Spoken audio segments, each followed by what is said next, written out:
Hi, I'm Salem. And I'm Jonas. And this is Thornton. And this is Fred. And together, we are Bread and Roses Nursery.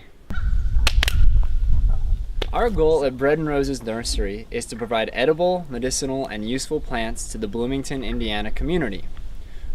Our practices are not just sustainable, they are regenerative, meaning that we aim to increase the wealth of not only our gardens here and the plants that we grow, but the entire Bloomington community. We want to provide food for people to eat, places for wildlife to live, and increase soil wealth as much as possible, so that all of Bloomington can benefit from the fruits of our labor. So what sets Bread and Roses apart from other nurseries? Well, what sets us apart is that we're utilizing permaculture design and permaculture ethics to base our system on. We're providing plant species that aren't offered locally.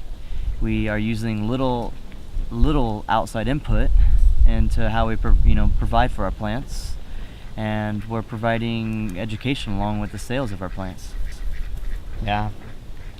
And a lot of the plants that we grow you can't even find at other nurseries in town because we focus so much on edible plants and medicinal plants that feed people rather than just provide aesthetics. I mean, we of course want aesthetics as well, but we feel like our plants can provide for multiple human and environmental needs. Also, the fact that we're using permaculture principles and ethics behind our work. Mm-hmm. So we're utilizing the whole system, and that benefits tenfold. I mean, we have better soil to work with, better soil to provide our plants with. It's natural. There's no chemicals being fed to pump it out. We're not, extracting peat from long distances. We're growing these plants naturally using, our chickens to create the food that we feed their plants, and actually to build our soil. We're just letting the chickens do the soil building for us. Mm-hmm. So it's kind of a passive composting, if you will. Mm-hmm. Yeah, all of our weeding goes right to the chickens and feeds them. Mm-hmm. And then their fertilizer feeds our plants, which we grow, and we can take to consumers in town. Over time, we're going to have very little need for any outside resources.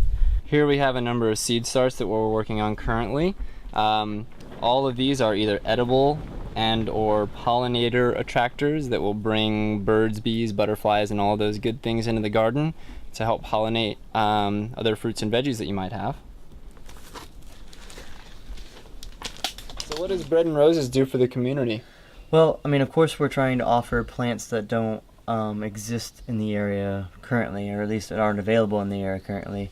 And with that, I mean, especially edible plants, I think that we're trying to offer the community a certain level of food security, being that, we're not necessarily growers who provide food for market, but we're growers who provide plants that provide food. Mm-hmm. And along with those plants, we're providing education on how to grow, where to grow, and what to grow them with.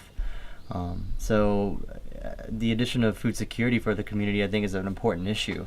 So we're honestly trying to look at the long-term vision, which I think a lot of people don't do. They look at, what they can buy from the grocery stores right now, and, what vegetables they grow in their backyard, and I think that's a great start. But looking at the long-term vision, I mean, I think, permaculture design often wants to do that and aim to build systems that work and provide for not only us, but those around us. You can further people's food security and awareness of that by planting species that are going to grow food over the long haul, and not species that require a lot of effort all the time. By producing low maintenance systems, we have a long-term food security for the region. So what are the contributions from Kickstart going towards? Well, I mean, with any operation, there are a lot of upstart costs. In this particular case, we have tools, pots, plants, greenhouses, all of which we've currently invested all of our savings into, and so far the response from the community has been wonderful.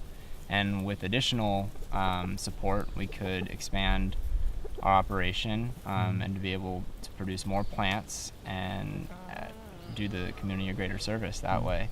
And we're still working on the same scale, just doing more of it. Yeah, basically. I mean, we'd have the ability to even potentially hire workers in the future and help stimulate the local economy here. So there are an endless endless number of things that we could put the money to use, but quite basically it's just to the upstart costs for this business.